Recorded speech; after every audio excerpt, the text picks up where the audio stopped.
The space station floated like a silver ring above a green moon. It was called the Eternal Witness, and it was home to creatures from many different worlds. Some had scales, some had fur, some had shells or wings or too many eyes. They came here to study the universe together, to trade, and to learn about each other. Among all these strange beings, there were two humans. Park was a quiet man. He was 34 years old with strong hands and a calm face. He worked as an engineer, fixing machines and keeping the station running. He did not talk much. He did not make jokes or try to impress anyone. He simply did his work, ate his meals alone, and spent his free time reading old books from Earth. The aliens on the station did not think much of him. To them, humans were strange and weak. They had no claws. They had no armor on their skin. They could not see in the dark or breathe underwater. They were small compared to many species, and their teeth were flat and useless for fighting. "Why did the Galactic Council even invite them?" asked one day. He was a large creature with 4 arms and skin like gray stone. He stood over 2 meters tall and could lift heavy machines with ease. "Humans are prey animals. Look at them. They have nothing." Clicked her mandibles in agreement. She was an insect-like being with 6 legs and large compound eyes that could see in all directions. Her species were scouts and hunters. "They are clever," she admitted. "They make good tools, but in a fight, they would die in seconds." The humans heard these words often. They were used to it. Was the other human on the station? She was a scientist who studied alien life. She was younger than, with quick eyes and a sharp mind. Unlike, she talked a lot. She asked questions. She made friends with some of the aliens, even the ones who looked down on her species. "They don't understand us," she told one evening in the small room where humans took their meals. "They think because we don't have claws or armor, we are weak." Looked up from his food. "Let them think what they want. Doesn't it bother you?" He thought about it for a moment. "No," he said finally. "Words don't hurt, and I don't need their respect."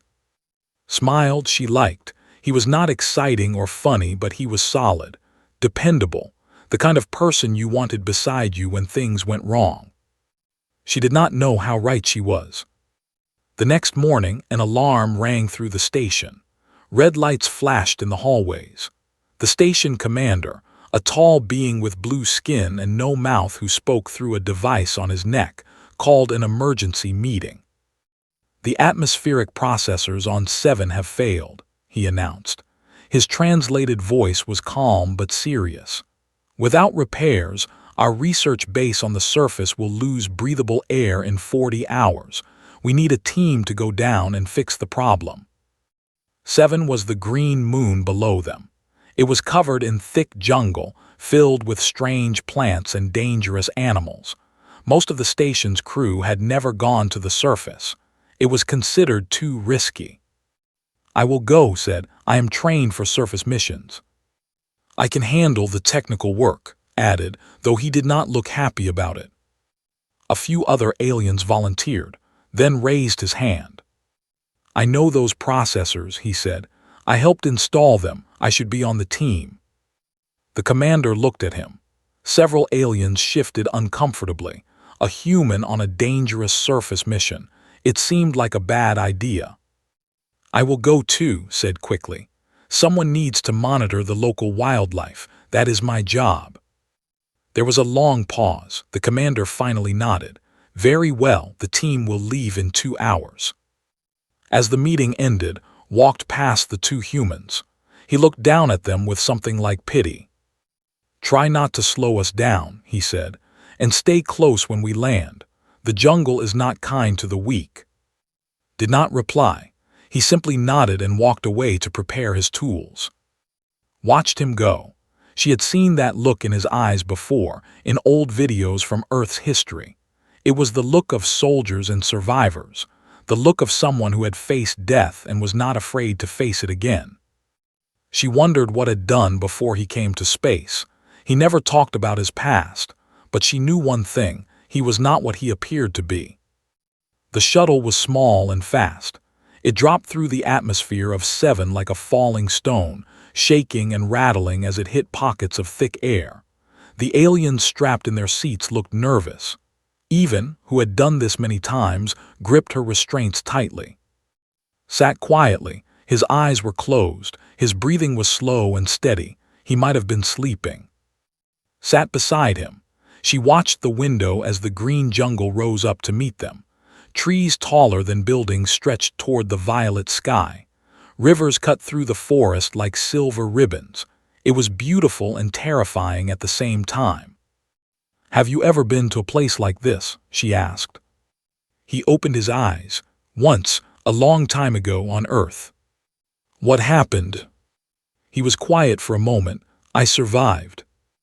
The shuttle landed in a clearing. The doors opened and hot, wet air rushed in. It smelled of plants and rot and something else, something alive. The team stepped out onto the soft ground. The jungle surrounded them on all sides, a wall of green and shadow. Strange sounds came from the trees, clicking, hissing, the calls of creatures they could not see. His compound eyes scanned the tree line. "We are not alone," she said. "Something is watching us." Pulled out a scanner. "The relay station is 500 meters east. We should move quickly." They began to walk.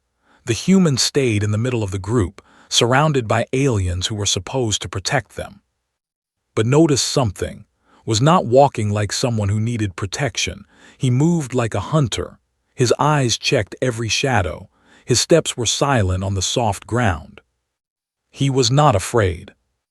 And for the first time, realized that maybe the aliens had made a terrible mistake. Maybe they had brought something far more dangerous than they knew into this jungle. Not a prey animal. A predator. The jungle was alive in ways that made the aliens nervous. Every step brought new sounds. Every shadow seemed to move. The air was so thick and wet that it was hard to breathe, and the heat pressed down on them like a heavy blanket. Walked at the front of the group, his 4 arms pushing aside vines and branches. His gray skin was already covered in sweat. He did not like this place. He was built for metal hallways and machine rooms, not this green nightmare. "How much further?" he asked, his voice tight with frustration.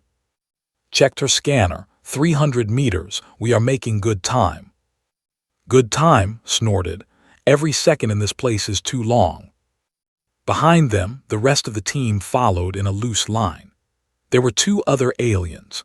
A small, quick creature called who had fur like silver wire and large ears that turned toward every sound, and a tall, thin being named whose species had no bones, only flexible cartilage that let him bend in strange ways. And at the center of the group walked the 2 humans.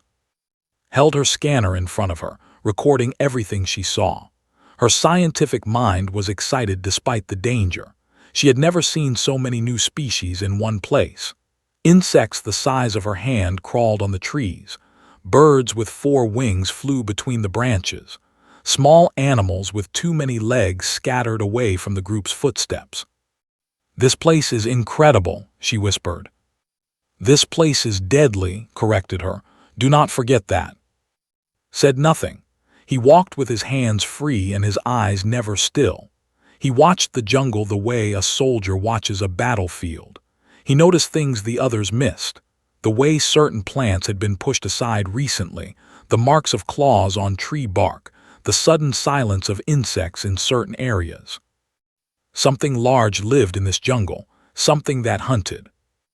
They reached the relay station after another 10 minutes of walking. It was a metal box about the size of a small room, sitting on a platform above the ground. Vines had already started to grow up its legs, and the jungle was slowly trying to swallow it. "There," said with relief, "let us fix this thing and leave." Climbed up to the platform and opened the access panel. Inside, he found the problem immediately. A small animal had chewed through some of the wires, and water had gotten into the main processor. "This will take about an hour to fix," he said. "An hour?" His voice rose in anger. "We do not have an hour." "Then find me better tools," replied calmly. Or be quiet and let me work. Opened his mouth to argue but stopped him. Let the human work, we will keep watch. The team spread out around the relay station, climbed a nearby tree to get a better view. Ears turned constantly, listening for danger. Stood very still, his flexible body ready to run at the first sign of trouble. Stayed near, helping him with the repairs when she could. She handed him tools and held wires while he worked.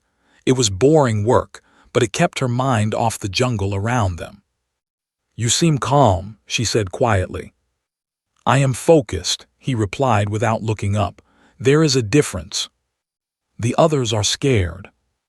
They should be. He connected 2 wires and checked the power flow. This place is dangerous. Only a fool would not be scared. But you are not a fool. Finally looked at her. There was something in his eyes that she could not quite read. I am scared, he admitted. But fear is useful. It keeps you sharp. It keeps you alive. The trick is to use the fear, not let it use you. Nodded slowly. Where did you learn that? Earth, he said simply, and went back to work. 30 minutes passed. The repairs were going well. Worked quickly and carefully, replacing damaged parts and reconnecting systems. Watched him and felt her respect growing. He was not just an engineer. He was an artist with machines.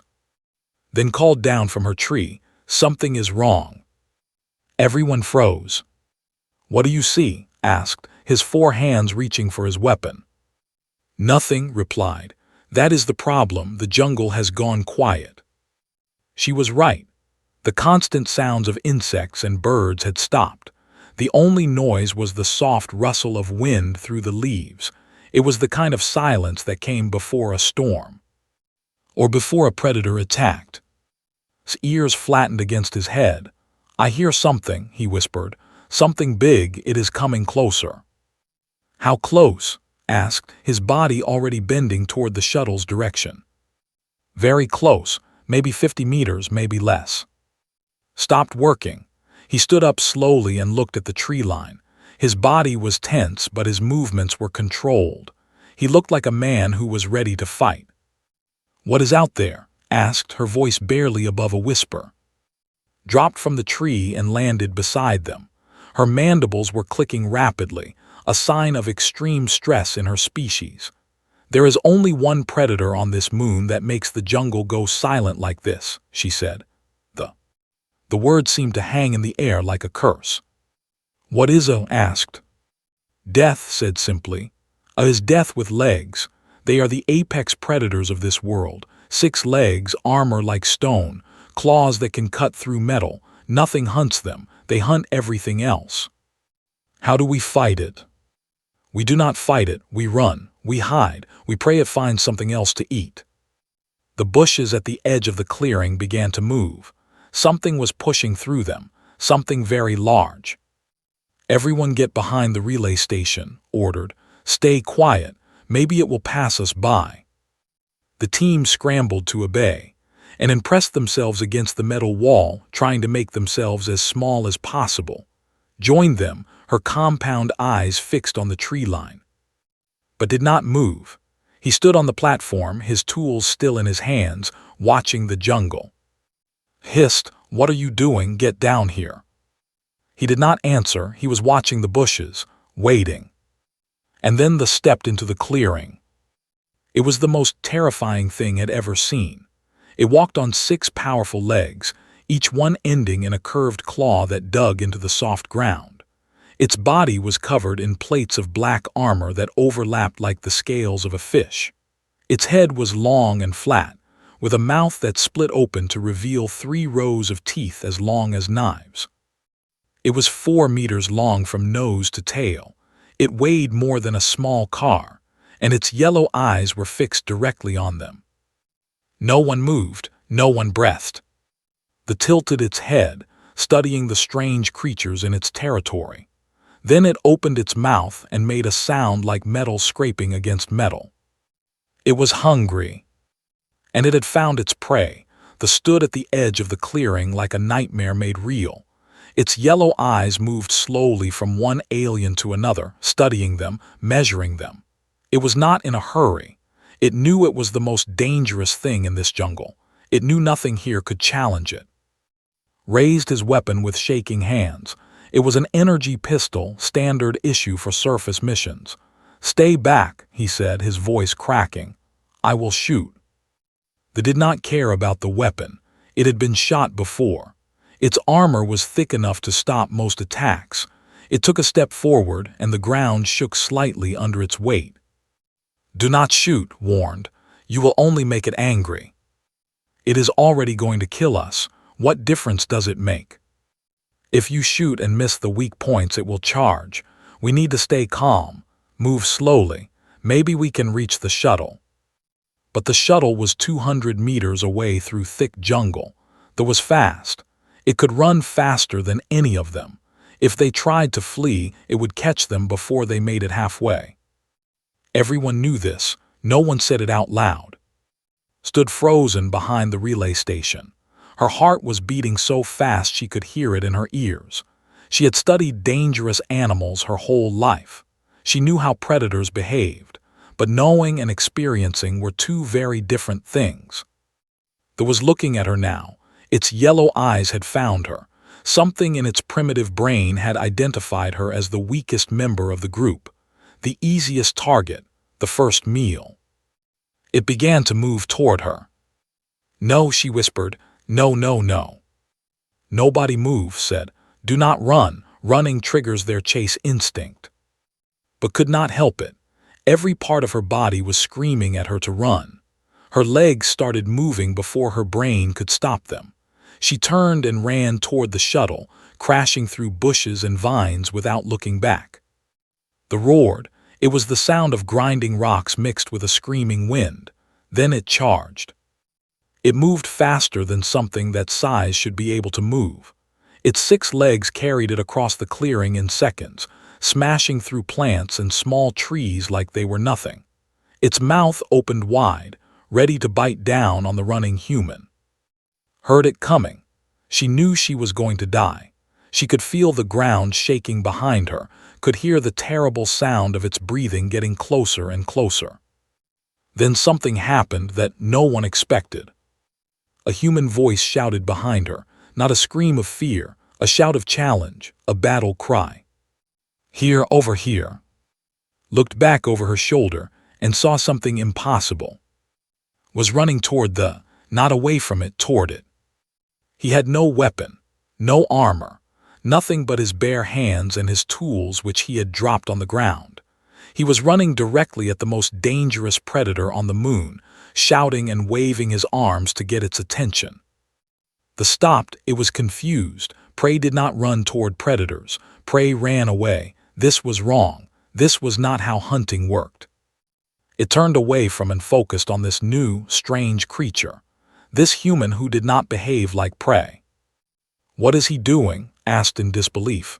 "Has he gone mad?" Could not answer. Her compound eyes were fixed on the human, watching something she had never seen before in all her years of hunting. Had stopped running. He stood between thee and the rest of the team, his legs planted firmly on the ground, his hands raised in front of him. He was breathing hard, but his face was calm. His eyes never left the predator. The studied him. It had never seen anything like this before. The small creature in front of it had no claws, no armor, no weapons. It should be terrified. It should be running away. But instead it stood there, staring back at them with steady eyes. It made a low rumbling sound in its chest, a warning. Did not move. It took a step forward. Its claws dug into the ground. Its mouth opened slightly, showing its rows of terrible teeth. Still did not move. "He is going to die," whispered, his silver fur standing on end. "We have to help him." "How?" asked. "What can we do against that thing?" No one had an answer.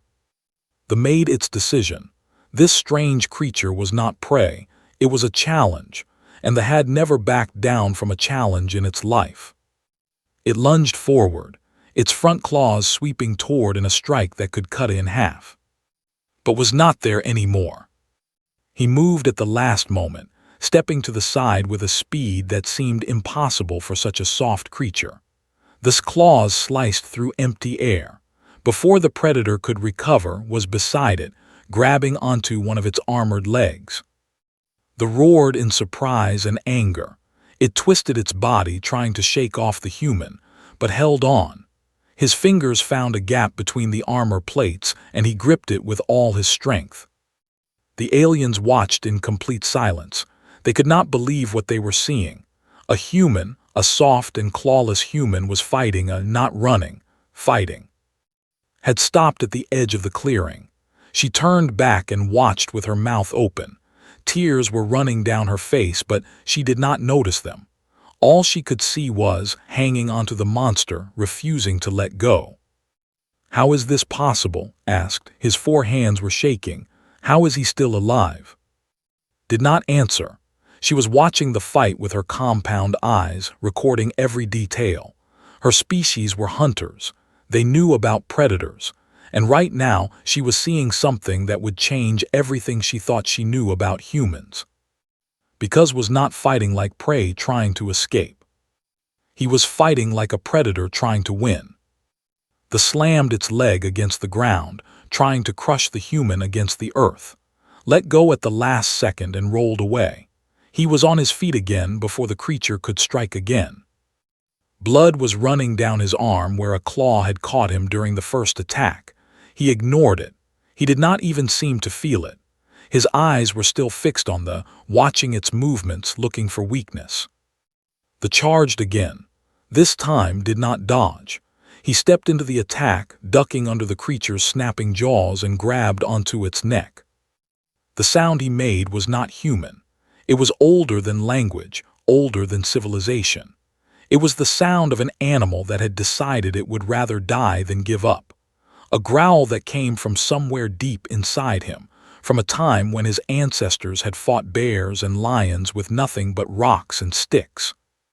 The felt something it had never felt before. Fear. The fight was not beautiful. It was not like the stories or the movies. It was ugly and brutal and desperate. 2 creatures fighting for their lives in the mud of an alien jungle with no rules and no mercy. Hung onto this neck with both arms. His muscles screamed in pain. His lungs burned for air. Blood from his wounded arm made his grip slippery, but he did not let go. He could not let go. If he fell, he was dead. If he ran, he was dead. The only way to survive was to hold on and fight. The thrashed its massive body left and right, trying to throw off the human. It slammed itself against trees, crushing plants and breaking branches. It rolled on the ground, trying to crush beneath its armored weight. But the human held on. The aliens watched from behind the relay station. None of them moved. None of them spoke. They were frozen in shock and disbelief, their minds unable to process what their eyes were seeing. A human was fighting a human was surviving "This is impossible," said, his voice barely a whisper. "This cannot be happening." "But it is happening," replied. Her mandibles had stopped clicking. She was completely still, her compound eyes recording every moment of the battle. Said nothing. His 4 hands hung limp at his sides. He had spent years thinking of humans as weak, as fragile, as prey animals who had gotten lucky with technology. He had mocked them behind their backs. He had called them soft. He would never call them soft again. Found the gap he was looking for. This armor was thick and strong, but it was not perfect. There were spaces between the plates where the creature's muscles needed to move, places where the armor was thin, places where the creature could be hurt. He saw a gap at the side of its neck, where the armor plates met the softer flesh beneath. It was small, barely the width of his hand, but it was enough. He shifted his grip, moving his arm toward the gap. The felt him moving and thrashed harder, sensing the danger. Its back legs kicked at the ground, throwing dirt and mud into the air. One of its claws caught across the back, cutting through his shirt and into his skin. Screamed. The pain was terrible, like fire burning through his body, but he did not stop. He pushed through the pain, forced his arm into the gap, and locked his elbow around this throat. Then he squeezed. They made a sound it had never made before, a choking, gasping sound. Its mouth opened and closed, but no air could get through. The human had found its throat, the one part of its body that was not protected by armor, and was crushing it. The creature went wild. It threw itself against the ground, against the trees, against anything it could reach. It rolled and twisted and thrashed with all its strength. Its claws dug trenches in the mud. Its tail smashed through bushes and small trees like a giant club. And through it all held on. He could feel his ribs cracking. He could feel new cuts opening on his arms and legs. His vision was going dark at the edges, his body screaming at him to let go, to give up, to stop fighting. But somewhere deep inside him, in a place he did not fully understand, a voice was saying one thing over and over again. Do not let go, do not give up, do not stop fighting. It was the voice of his ancestors, the voice of humans who had faced lions on the African plains, the voice of hunters who had chased their prey for days without rest, the voice of survivors who had walked through ice and fire and darkness and refused to die. Was not just one man. He was the product of millions of years of evolution. He was the descendant of the toughest, most stubborn, most relentless creatures Earth had ever produced, and he would not lose. This movements began to slow. Its thrashing became weaker. Its legs, which had been kicking so powerfully a moment ago, now barely moved. It was dying. The aliens watched in silence as the creature that had killed so many of their kind was slowly strangled by a human with no weapons and no armor. They watched as this yellow eyes began to dim. They watched as its body gave one last shudder and then went still. Did not let go. He kept squeezing for another 30 seconds, making sure the creature was truly dead. Then, slowly, he released his grip and fell off this body onto the muddy ground. He lay there, breathing hard, covered in blood and dirt. His shirt was torn to pieces. His body was a map of cuts and bruises. His right arm hung at a strange angle, possibly broken. But he was alive. Was the first to move. She ran across the clearing and fell to her knees beside him. Can you hear me? He opened his eyes. They were tired and filled with pain, but they were still calm, still steady. Is everyone safe? He asked. Laughed and cried at the same time. You just killed her with your bare hands, and you are asking if everyone is safe. That was the point, he said simply, to keep everyone safe. The other aliens approached slowly, as if they were afraid. Not afraid of the dead, afraid of the human who had killed it. Stopped a few meters away and looked down at. Her mandibles clicked once, twice. Then she did something she had never done before in front of a human. She bowed. I have hunted on 30 different worlds, she said. I have seen predators that could tear apart ships. I have watched species fight for survival against impossible odds, but I have never seen anything like what I just saw. Stood behind her, his 4 arms wrapped around himself as if he was cold. How? He asked. How did you do that?